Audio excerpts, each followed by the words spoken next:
My name is Daniel Kostelski. I'm the CEO and co-founder of Chalkline Sports, here to talk to you today in this live webinar about the 4 reasons to focus on football right now. It's part of our Operator's Edge live webinar series where we simply share some of our experiences as an operator, marketer, we share data points and experiences and best practices so that you can build, engage, and monetize your sports betting customer database. Okay, we're just going to kick off with the legislative update. And I think most importantly is that 18 states now have legalized sports betting. The most recent is Maine. I just want to highlight some of the trends that we've been seeing and been paying attention to here at Chalkline. The first one is that Maine is actually legalized sports betting, and it's untethered. I think New Hampshire has as well, but I know that Maine is untethered to the land-based casinos, and that's really no different than what we're seeing here in Tennessee, where there's actually no casinos or no tracks, and so we're starting to see that also in Maine. And I think that in general, when I talk about that, what we're seeing is that almost this Me Too attitude with the legislative processes in various states that are legalizing. And so, Maine saw it in Tennessee. Tennessee didn't have any land-based casinos or tracks, so they just went ahead and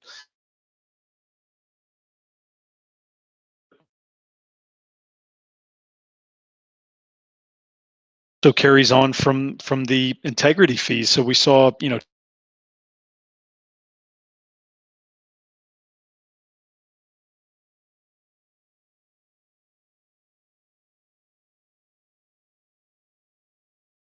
to fee to the leagues. Arun was on record as just saying, well, we saw Tennessee do it, so why didn't we just go ahead and do it ourselves? But also the case with college sports and wagering on college sports, the precedent, obviously not from Nevada. You can bet on the college sports teams in Nevada. New Jersey, carved out. You can't bet on Rutgers or colleges there in New Jersey. That's spun out of control, I think, a little bit. Where these days, some of the states recently, I think Iowa, Tennessee, I think Indiana as well, don't allow for live and play college sports. So you can bet pregame in all of those states for college sports, but you can't do it in live and play. So just some interesting trends that we're starting to see, and there's little doubt in my mind that we'll see some more interesting ones. But that's the legislative update. And without further ado, I'm just going to kick off the reasons to focus on football now. Start with the better. Always start with the better, or the potential better. This is a slide from the American Gaming Association. Just talks about the total addressable market. I think this was a slide from late December at their sports betting summit. Obviously, you're going to have the core bettors in all of these states. People that have been betting previously or probably be familiar with betting on either mobile or in the casinos or tracks. And that's not really the aim necessarily at Chalkline nor of this discussion. It's really about the casual gamblers and it's the potentials where people have been gambling on lottery or in casinos, on tracks through or on horse racing events on their mobile phones, and that for us is really is really interesting where you've got this large amount of people that are going to be doing this for the first time, and or are interested in doing it for the first time, to the tune of a total addressable market of about 91 million, potential sports betting customers. And mind you, this is also just a, slightly different demographic, I think, than the casinos are used to seeing, or certainly with the tracks. The tracks The horse racing industry in the United States, the demographics are quite old. I would say, well over 50 years old. And the casinos might be a little less than that, but future sports bettors in America are going to be, somewhere between 21 and 45. That a large chunk of them will be. So it's an excellent opportunity for license holders to attract a younger demographic. 4 reasons to focus on football now. Americans do love football. It's hard to start off this conversation without anything other than that. I was listening to some webinars here recently, and they were talking about how you need to have a really good basketball product in order to attract, American sports bettors, and that may be true, but without a doubt, the passion for football, I think it transcends most other sports. Um, Here we are in at LSU, so we're talking about college football. Chiefs in Kansas City, so we're talking about a very kind of heavily regionalized sport as well. I think the NFL is probably a little more national, but certainly when you get to the college level, it's a regional sport and passion points. Here's the Raider Nation just going crazy, having moved or in the process of moving to Nevada. And even places like Nashville, Tennessee, who has the Titans. Just recently, we had the NFL draft, and the NFL draft drew more than 600,000 people onto the streets. That's Broadway in Nashville. And that wasn't even around a football game. That was just around the draft. So, it certainly generates some interest. And Google would say the same. If we're looking at search in Google, NFL makes all the other sports look quite small, and even that draft. So that spike, the very top tip of the spike, is around just before the Super Bowl, and it's during the playoffs, and then there's a big spike during the NFL draft, which happens during basketball season. You can see that there's some interest at about the equivalent of the NBA for search. It also dominates television. So 64 of the top 100 most watched TV programs are NFL games. It was an Olympic year, so there were some Olympic sports, yay. But you can see that sports dominates, most watched TV programs, certainly live TV. College football had 6 of them, but between the 6 college football games and the NFL games, that was about 70% of all of the top 100 most watched programs. So obviously there is a lot of passion for football. And to follow that up, does make sense, Americans bet on football. So if we look at Nevada, and these are numbers from 2018, we actually have really good data in Nevada, maybe less so in New Jersey, and I'll get to that just now. But football commands about 36% of the handle, not the hold necessarily, but the handle of all football, of all betting that happens in Nevada, which is I think 2018 was the first time that it peaked at 5,000 or $5 billion wagered. So first is football, and then basketball, and then baseball. We didn't really have a full year in New Jersey or in any of the other states. So looking at this pie chart, a lot of people were just kind of getting up and running in New Jersey during August and September, and working through just taking bets. So I think I think that 2019 will give us a good solid full year of betting data around some of the other states that had gone live, like Mississippi or Rhode Island or Delaware, or New Jersey as well. But certainly you can see from history that that football has always been the number one bet sport in Nevada. And this is another stat from the AGA a couple years ago about how a lot of people bet illegally on the Super Bowl, and what a passion point the Super Bowl is, by the numbers, where almost $5 billion were illegally wagered on the Super Bowl. We're also starting to see sponsorship deals get inked.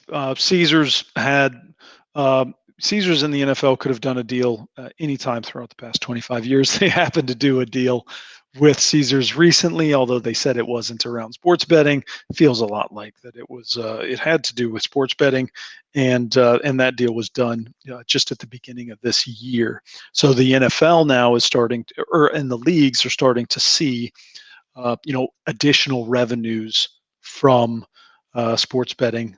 NFL certainly taking its cut. And last but not least, yes, we have talked just briefly on college football, but I think some of the people that I know out in Vegas would argue that on their books they're starting to see more college football in eclipsing the NFL season. There is a function of time and inventory that college football has over the NFL. But it should be noted that college football is a very close second, if it's not first. And football really has the ability to deepen your relationship. Everybody's paying attention to it. They're watching it. They're also betting on it when they can. They're actually betting on it even illegally. So it would make sense that you would work on building relationships with customers on a, maybe it's the first time that you're trying to build this relationship with the customers, around football and the launch of this coming up football season. It's inherently social. Everybody is always talking about picks and pick'em challenges. Here's one of our clients, Clay Travis, talking about his particular pick'em challenge and the amount of interest that he has been getting over the past couple of seasons. And certainly we're looking forward to this coming up season, but the past couple of seasons has been pretty intense. Gave away a small prize, and certainly generated quite a bit of interest and building data profiles on his customers. We always take all this data that we collect, and we also just kind of present it back to the customers. And the industry has been selling picks, and people have been buying information on who's going to win and when and where and why for the past 25 years or 30 years, 40 years, 50 years. We simply do that here at Chalkline by providing, pushing that information back out in our consensus picks, and then we just show you where all of the picks have gone over the past over that particular game. So certainly it's a very popular page. In fact, it's 25% of all of our picks. And there's nothing more than, as you're doing these football games and engagement, you're best off certainly capturing a mobile or phone number or an email address. Introducing street games is another great way of generating some interest. But certainly having leaderboards and letting people, engage and see where they're picking, is successful and where it's not. And if they're at the top of the leaderboard is always a great way to do that. And then even as I discussed, what we do is we also just keep everybody engaged once the event is over with. This in particular was the draft. Just sending them an email saying, "Hey, listen, well done. You got 4 out of 6, or 5 out of 6, or 6 out of 6. You stand a chance to win a prize." Great way to introduce some new bet types as well in bets. So there's prop games where maybe in particular you wanted to bet on not just whether or not Oklahoma was going to beat Oklahoma State, but maybe offering opportunities around that particular quarterback. And because it's free to play, it certainly won't get you into trouble with the regulators. Or you can just offer overs and unders and money lines and point spreads. Pool games generating quite a big quite a big interest in offering leaderboards. But the city specific parlays are really something that's interesting. Where what we're finding so far after having done this for a couple of years is the regionalization is really important.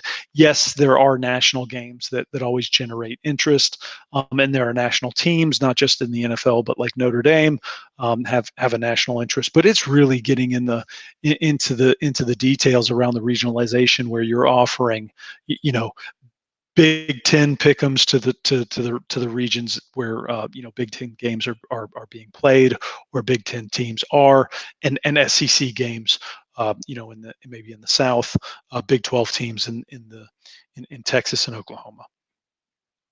Also challenge a friend, trying to keep that as social as possible, but then really just trying to build that inflection point from free to play games into real money, where you can actually bet on your predictions. And while this isn't necessarily something that that we're might be a few months or even a few years away from a legal perspective, this is something that we are doing at Chalkline, just allowing people to place that that college football pick 10 against the spread.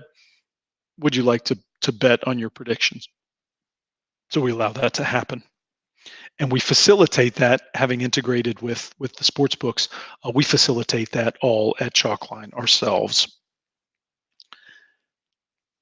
And while pregame is interesting, live and play really is the future. Jason Robbins from DraftKings, points out that U.S. sports really do have natural stoppages, and football being one of them. Really well built for live and play. In Europe, and in other parts of the world, 70% of all the bets placed are live and play, and it's a huge area of focus for a lot of sports books right now in the United States. And it's something that we also do with the AFL. So we're offering live and play games, quarter by quarter by quarter.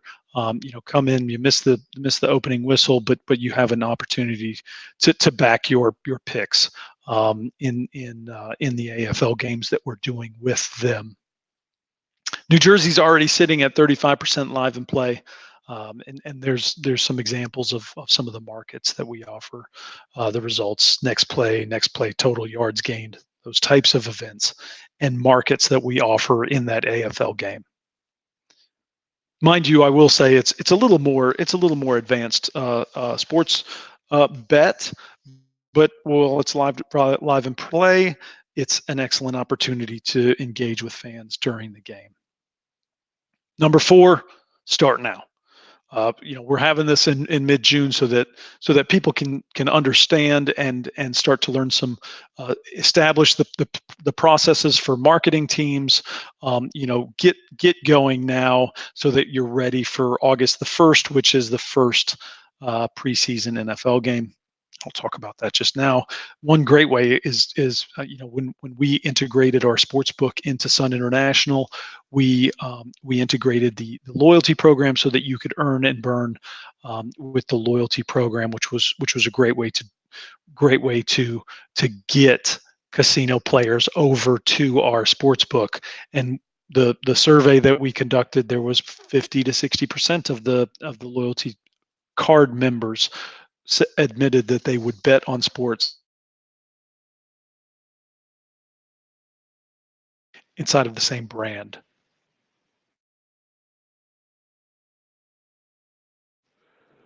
What we also do is really focus on building actionable bettor profiles. So yes, we're conducting all of these picks, but that all goes into a pretty sophisticated system where we are running these free to play sports betting games as though we were running a book, and we've got plenty of experience doing that. So all of the information and all the picks, all go into building profiles around customers. We might find that regionally, some people do like Mississippi State, some people don't like Mississippi State. These people are always betting against Ole Miss. These people are always betting for Ole Miss. Those are the types of nuance that we can start to flesh out in our actionable bettor profiles. And we are always measuring, optimizing working with the teams in order to make the marketing teams of the tracks or the casinos or the brands or the media companies in order to make sure that we are doing things that work.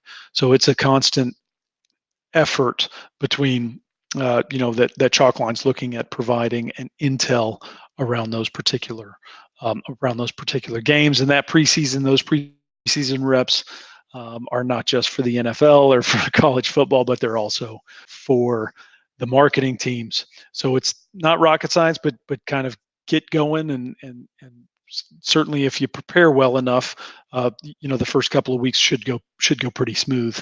But blocking in players and helping them understand what that metronome is. So sending out emails at the same time, talking to them about the upcoming games, talking about the pricing, all of that just takes a little bit of time to understand your own customers.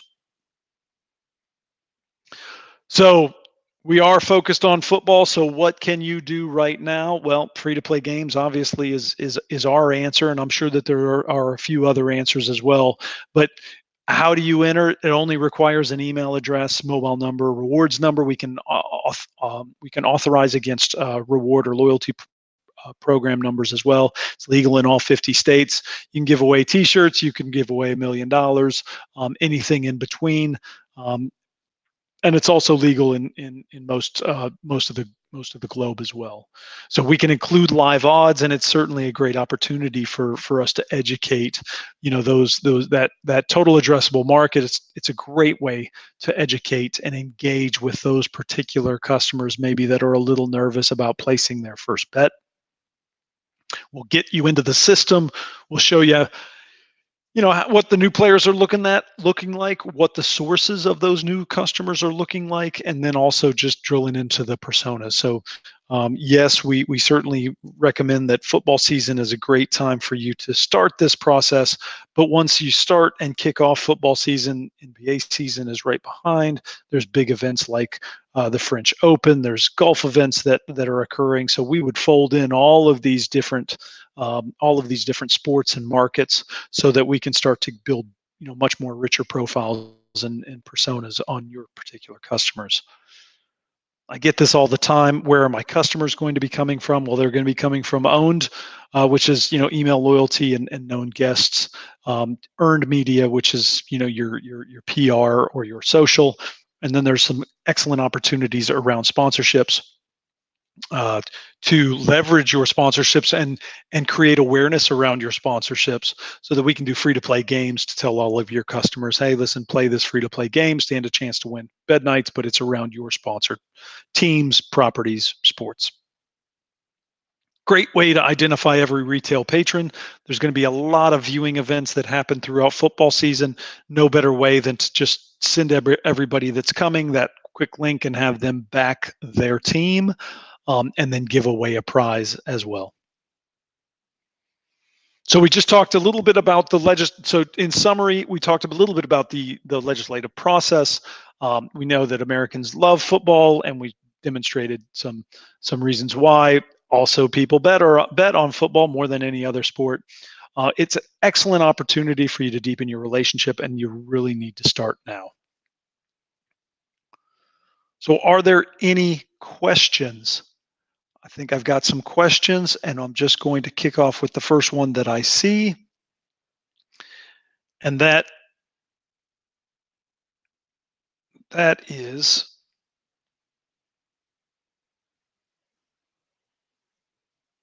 hold on, I'm just pulling up the questions. Okay, pricing. What are your thoughts about pricing? You know what? We give away as I said, T-shirts to $1 million, and I think that sometimes people get a little wrapped up around offering too big of a prize. It's not necessary. I think there's a point of diminishing return. Offering some form of prizes that are relevant for you. If you're a casino, you've got empty bed nights, you've got additional inventory. Use that. Get people into the casino because foot traffic is everything for you. And you can give away those bed nights, or you can give away future site credits if you haven't really launched a book yet, and you're going to. That's another opportunity for you to get people to build awareness around the fact that you are going to have a book, and you're providing a little bit of a lead gen to them when they come back. How do I differentiate during football season in this crowded marketplace? I will be honest with you. I think that free to play games are going to be a great way for you to contact and talk to your customers. Your customers are going to be bombarded with a lot of different things to do and fun things to do. But your engagement with them, you've already built a relationship. They're on your loyalty program. You've sent them a few emails already. This is a great way to build on that particular opportunity. And also, if people aren't holding free to play games in your area or in your particular region, it's a great way to invite a friend, and you can share those picking opportunities with other people that might not actually be in your on your database. Can games be customized or personalized for areas like want to run college specific or SEC football games? Like I said, it's a really important aspect for that we see in the regionalization and in the state by state rollout of the legalization of sports betting. If you're in Mississippi, you definitely have to offer the colleges that are relevant to that to that particular area. If you're in Iowa or Indiana or Tennessee, again, it's going to be critical for you to offer free-to-play games around in Tennessee, the Vols or Vandy or University of Memphis. So that's something that we definitely do, and that's what we also we push our customers to do that. If you have to predict what type of free-to-play bets would be the most popular, singles, accumulators, parlays, or in play, and will the fact that free-to-play usually does not result in the players who actually win cash put off players once real money is more widespread. First thing first, parlays are a really easy way to turn kind of one unit into 100 or 1,000 units. That's something that I think that most casual gamblers understand, and there's going to be a lot of blending of gambling and entertainment types like sports and lottery.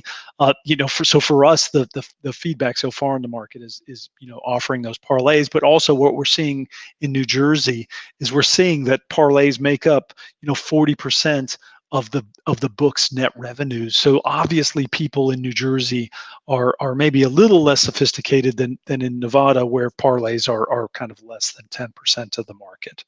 The second question is, are people going to be put off? Well, it took us 5 years.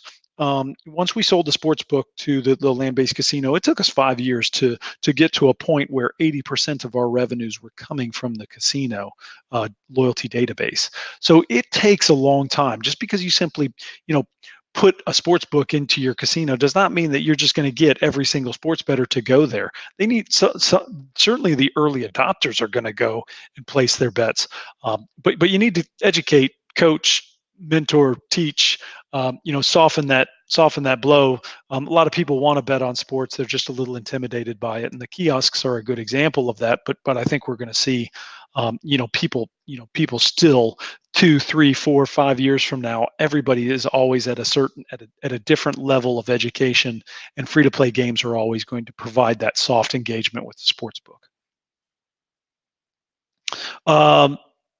How hard is it to turn on real money games from free to play? For us, it's not very difficult. We can do that pretty quickly, as I demonstrated, and certainly in markets where that's legal, that's something that we can work with those operators. But transitioning that free to play game into real money is an inflection point that we are always looking at, and we will consistently provide solutions to our operators. Can kiosks or self-service betting terminals, have free-to-play games? Without a doubt, we can roll that out in many different ways. It is a mobile, it is a mobile web product that we provide, but we can tweak that so that it can be offered in a kiosk as well. Well, that's the end of the questions. Just wanted to wrap up the webinar. Thank you very much for attending. Here's a little bit about Chalkline and some of our customers. Approved gaming vendor in New Jersey and Pennsylvania. Our next webinar is for sports betting personas at every casino. Please sign up now, join that conversation. We've won a couple of awards, and we're pretty happy about that. And so we should be your free-to-play gaming supplier if you're looking for them. Thank you very much. I appreciate your attendance, and have a great day.